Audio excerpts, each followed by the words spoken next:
Flu and COVID both on the rise right now, according to health officials. Both viruses, though, can be prevented with help of vaccines. So up next, we're talking with two moms who are sharing their stories, personal stories of loss, in the hopes that they'll encourage families to have everyone vaccinated. New this hour, this is National Influenza Vaccination Week, an effort to encourage all Americans to get vaccinated. This is flu season in full swing. COVID starting to surge again, particularly in Arizona. Doctors say they're seeing more cases of flu than they did this time last year. We were dealing with RSV as well, so it's really a trifecta. This morning, two moms join us with their personal stories of profound loss that they are willing to share in the hopes that we'll all be eyes open, doing everything we can to protect ourselves, our family, our community. So Nicole Sperry is joining us. She lost her 10-year-old daughter to COVID-19, and Serese Marotta had lost her 5-year-old son to flu during the H1N1 pandemic of 2009. So Serese is now the Advocacy and Education Director of Vaccinate Your Family. Ladies, I'm sorry to have to speak about such painful occurrences in your lives, but thank you and tremendous admiration for using that pain to help other people moving forward. That's got to be so important, to be able to know that you are impacting people. So Serese, let me start with you. What is the message that you want to share with moms and busy moms that are, stopping, they're about to get out the door, get the kids to school, and we think about our daily lives, and this kind of story stops us in our tracks. It does, unfortunately. I want those busy moms to know that I get it. Life is busy and there's a lot going on right now, especially as we're moving into the holiday season.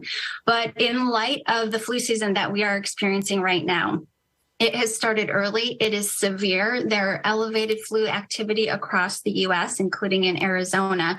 So I really want to speak to those moms to just please make that annual flu vaccination a priority, not only for your children, but also for you, especially as we move into the holiday season.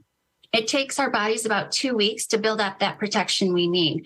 And the flu vaccine this year is a good match to the circulating strains. So it is not too late to vaccinate. And that's really what National Influenza Vaccination Week is all about. Yeah, the timing of this week, very intentional, because we really want to make sure that we're taking action on this if we have not already. Nicole, talk to me about the efforts of this group trying to remind families of the critical importance of making sure we're up to date on our vaccinations. It's important to me because it is real families reaching out, families that might have been impacted by vaccine preventable illnesses, by losing their loved ones. And it's another way to help get the word out in a positive way to encourage them to get their vaccine. We all sort of have a different life perspective, I think, post-COVID pandemic. And of course, we know that it is still going on and people are still losing loved ones to COVID and to complications from the virus and other situations. But when we think about influenza, say, we often think about it as something everybody gets and then they, get past it or whatever. So I want each of you to at least share something that you want the world to know about your child that is, the first thing that you say, oh, guess what we're missing out on, because I know they're still alive in your hearts. Yeah, so Joseph right now would be 18. He would be in his freshman year of college. And unfortunately, we're missing that. Losing him at age 5, I've lost an entire future with my child. So I think, again, it's just so important that we stay up to date on all of our vaccines, flu, COVID, as well as routine immunizations.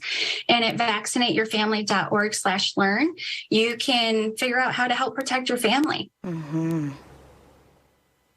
Vaccinateyourfamily.org. Yes. And Teresa would have been in 6th grade this year. She would have been, if I remember correctly, a junior with the Girl Scouts.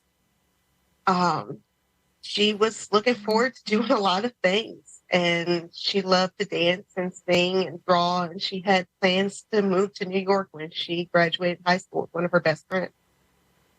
Ladies, thank you very much for speaking about your beautiful children with us today and reminding us of this very important message. And we will make sure that a link to Vaccinate Your Family is on our website. That's azfamily.com. Thank you, ladies, so much for your time today. Thank you. Thank you.